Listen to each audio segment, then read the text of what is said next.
Okay, so happy Mother's Day. Now you look here, today we're gonna do my fried shrimp, which is in my top 5 favorite things of all time. This is rice bran oil called Komei Abura, Japanese rice oil. It's hard to find, long story. I'll tell more about it on my website. So we're gonna make fried shrimp, and the key is Japanese mayonnaise, once again, Kewpi. Then we're gonna do these potatoes with the lovely Wagyu beef tallow that Chef Connie got here. Panko breadcrumbs. I've got flour over here, and then we'll do an egg wash into the breadcrumbs into the rice oil. I've got Gulf shrimp, made tartar sauce from scratch, and that's the key. It's a really simple dish, and what makes it crunchy is the rice oil. That's what's going to make it really good, so you'll see as we move along. Okay, we're going to do something important today I've been meaning to get to for a long time. Anybody who's known me for a long time knows I'm a big fan of Coors Original. And I'm tired of these lumberjack wearing dill holes that walk around looking like lumberjacks and brew their little craft beers and all that crap. It's bullshit. The Pilsner is a true Czech beer. Coors was made by Adolf Coors. It's a beautiful Pilsner. A lot of the Czechs drink it. A lot of Czechs drink Shiner.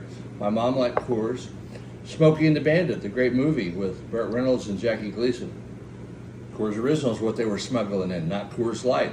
Allan Holdsworth, my good friend, the great guitar player, liked Coors Original, and so do I.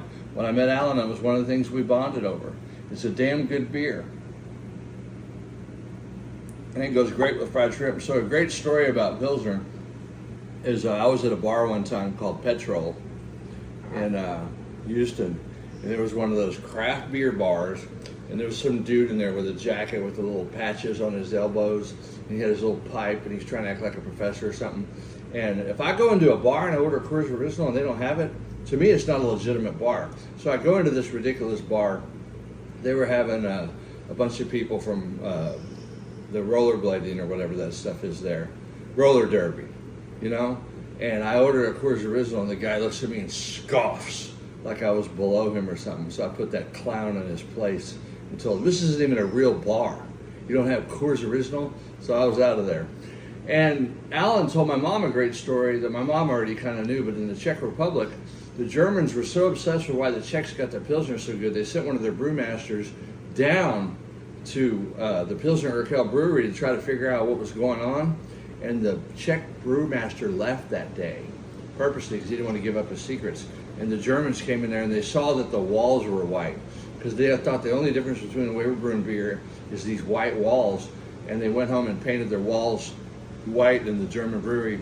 And then the next day when the Czech brewmaster came back, he got a good laugh because the reason the walls were white is because it was the yeast from when they make a Pilsner that was a live room. And that's how you make good beer. So there's always more to the story. And you'll see we're going to get to the fried shrimp next.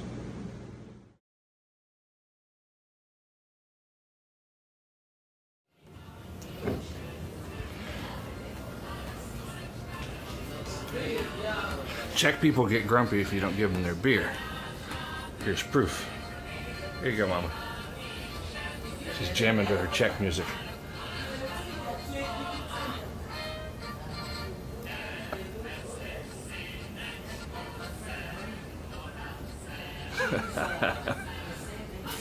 This is the Czech life. Okay, so here we go with the smažené krevety, which is Czech for fried shrimp. Big thing in our family because we always went to Matagorda. My dad would buy a bushel of oysters and we'd get fresh shrimp from the boats and we'd make them this way. So all you got to do is take these shrimp, and I like to hand bread them. That's the way I like to do it. And I do 4 at a time.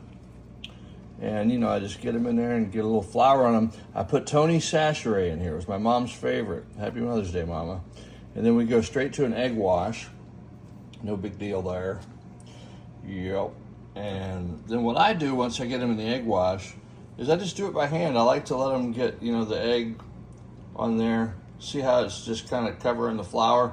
Once it covers all the flour, we're going to go to the Japanese panko. That's the extra mile that these restaurants don't know and do. for a long time, my favorite fried shrimp was at the Barbecue Inn in Houston. But you know what? Nobody makes fried shrimp better than me now. And it's just that simple. I can prove it to you. Just come to the 607. So now we're going to the panko. Boom, boom. Same thing. I just, let nature take its course and just shake it. Shake it off like Taylor Swift, you know. You can throw a little on there. Make sure you get them covered in the panko like that. Don't have to do anything fancy. But once you have to throw them around a little bit. And that goes in that crunch, that panko is, and then we just go right in. Check this out. 1,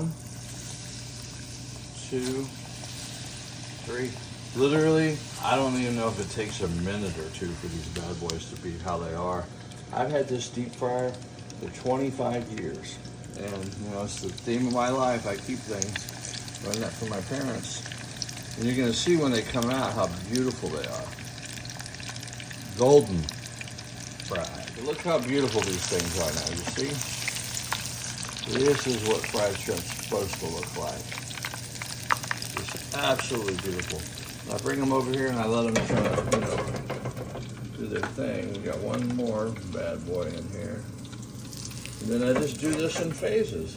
You're gonna see here when we plate it. While we're at it, Japanese sweet potatoes with the flaky sea salt to go with the Komei Abura, the rice oil. So I'm the official taste tester, and the very first thing that Eric made for me was his fried shrimp. As I told him then and now, other than my own, they are the best that I've ever had. They're so crunchy. Happy Mother's Day.